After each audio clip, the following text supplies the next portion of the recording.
Hello friend, कैसे हैं आप लोग। रिसेंटली एक न्यूज़ निकल के आई है कि इंडिया और जो सऊदी अरबिया है उन्होंने डिस्कस किया है कि जो हमारा ट्रेड है वो इंडियन रुपी और रियाल में हो और इसमें यूपीआई जो पेमेंट सिस्टम है उसका हम यूज करें और इसके बदले हम जो डॉलर है उसको हम रिप्लेस कर दें। आखिर इसमें क्या रीजन है कि हम डॉलर को रिप्लेस कर रहे हैं।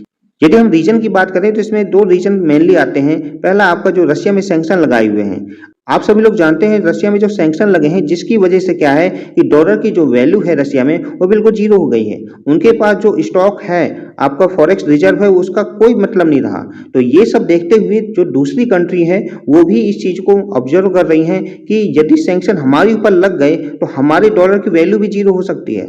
इसलिए सभी देश जो है वो डॉलर को रिप्लेस करना चाहते हैं, क्योंकि फ्यूचर में क्या है कि कभी मान लो कि जो इस समय आप देख रहे हैं कि चाइना और रशिया पे अमेरिका इस समय सैंक्शन लगाए बैठा है। मान लो इंडिया बहुत ज़्यादा इंक्रीज कर जाता है, बहुत ज़्यादा डेवलप हो जाता है, तो उस टाइम पे अमेरिका इंडिया पे यदि सैंक्शन लगाएगा तो हमारे जो फॉरेक्स रिजर्व है उसकी वैल्यू भी जीरो हो सकती है।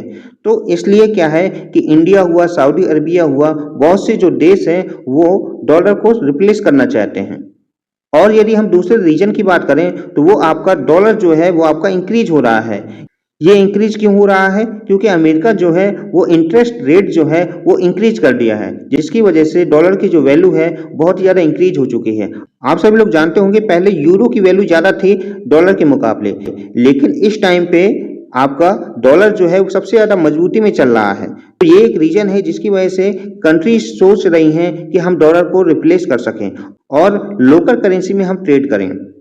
ऐसा नहीं है कि सऊदी अरबिया ने किसी और देश की लोकल करेंसी से ट्रेड ना किया हो। सऊदी अरबिया ने एक्सेप्ट कर लिया था युआन को जब चाइनीज लोगों को ऑयल बेचा था। उन्होंने कहा था कि चाइनीज जो ऑयल खरीदेगा उस पे हम डॉलर के बदले युआन को एक्सेप्ट कर लेंगे। एक तरीके से क्या है, ये गुड साइन है इंडिया के लिए। तो सऊदी अरबिया इसलिए चाहता है कि इंडिया से भी हम रुपए में हम ट्रेड करें, तो ये हमारे लिए भी बेनिफिट है और सऊदी अरबिया के लिए बेनिफिट है, क्योंकि डॉलर जब रिप्लेस हो जाएगा तो हमारा जो रुपए है वो स्ट्रांग हो सकता है। सऊदी अरबिया ने युआन में ट्रेड किया था चाइना के साथ, तो ये और भी जो देश हैं उनके लिए एक ग्रीन सिग्नल है कि वो भी अपनी लोकल करेंसी में ट्रेड कर सकते हैं।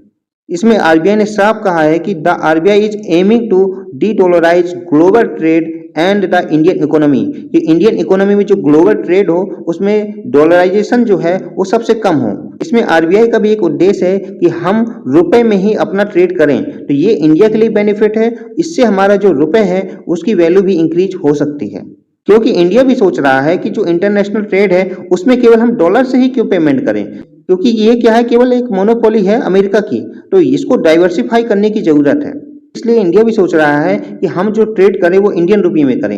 ये जो डॉलर को रिप्लेस करने का प्लान है ये ऐसा नहीं है कि शॉर्ट टर्म प्लान है, इसमें बहुत से वर्ष लग सकते हैं। मान लो कि आपको 10% भी डॉलर आपको इसमें रिप्लेस करना है तो आपको कम से कम 10 साल लग सकते हैं। तो ये ऐसा नहीं है कि ये केवल शॉर्ट टर्म प्लान है, ये आपका लॉन्ग टर्म प्लानिंग के बेस पे ही इसको काम कर सकते हैं। इसमें आप देख सकते हैं कि यूक्रेन और रशिया का जब वार चल रहा था उसके पहले इंडिया का जो फॉरेक्स रिजर्व था वो 640 बिलियन डॉलर था, लेकिन इस समय क्या है दिन पे दिन डिक्रीज हो रहा है। यदि ये 5 साल तक और चलता रहा तो ये फॉरेक्स रिजर्व जो है वो हमारा 300 बिलियन डॉलर हो सकता है। तो ये क्या है, एक बेकार साइन है हमारे इंडियन इकोनॉमी के लिए, क्योंकि उस समय जो हमारी इकोनॉमी होगी उसको सर्वाइव नहीं कर सकते हैं। यदि हम रशिया की बात करें तो रशिया ने प्रूव कर दिया है कि जो ट्रेड है वो विदाउट डॉलर हो सकता है और इकोनॉमी जो है वो सस्टेन कर सकती है, क्योंकि जब रशिया ने क्रीमिया को कैप्चर किया था उस समय क्या है कि यूएसए ने सैंक्शन लगा दिए थे रशिया पे, और जो G8 था उसमें रशिया को अलग करके G7 बना दिया था। तो उस टाइम रशिया ने सोच लिया था कि जो ट्रेड है उसमें हम डॉलर की वैल्यू को क्या करेंगे, डिक्रीज करेंगे। तो इस तरीके से देखें तो रशिया ने 2021 में 16% यूएसए के जो एसेट हैं वो डिक्रीज कर दिए थे और अपनी मीर करेंसी को बहुत ही ज़्यादा इंटरनेशनल में सपोर्ट किया था।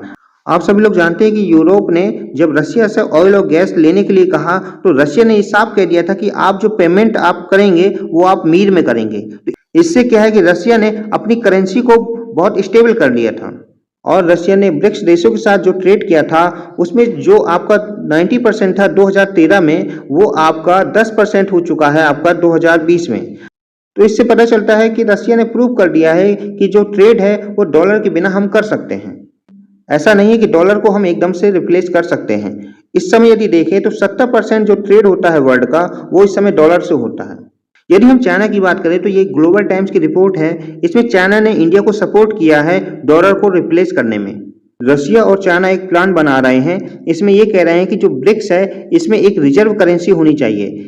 इसमें इंडिया की और भी जो मेंबर हैं उनकी एक करेंसी होनी चाहिए जिसे हम ब्रिक्स करेंसी भी कह सकते हैं, और इससे हम वर्ल्ड में हम ट्रेड करें। मान लो किसी अफ्रीकन देश को ब्रिक्स के मेंबर के साथ ट्रेड करना हो तो वो ब्रिक्स रिजर्व करेंसी के थ्रू वो ट्रेड कर सकता है और इससे वो डॉलर को रिप्लेस कर सकता है। तो ये क्या है, ब्रिक्स कंट्री का लॉन्ग टर्म प्लान है जिससे क्या है कि जो डॉलर की डिपेंडेंस है वो रिमूव कर सकते हैं। यदि ऐसा हो जाता है तो हमारी जो करेंसी है उसकी वैल्यू इंटरनेशनल मार्केट में बहुत ही ज़्यादा इंक्रीज हो सकती है और इससे क्या है हम डॉलर पे डिपेंड नहीं होंगे। और यदि आने वाले टाइम पे यूएस इंडिया पे सैंक्शन लगाता है तो इससे हमारे ट्रेड पे ज़्यादा फर्क नहीं पड़ेगा और हमारा जो ट्रेड है वो आराम से ब्रिक्स के साथ और भी मेंबर्स के साथ ये चलता रहेगा। आई होप आपको ये वीडियो पसंद आया होगा। प्लीज़ इस वीडियो को लाइक करें, सब्सक्राइब करें। धन्यवाद।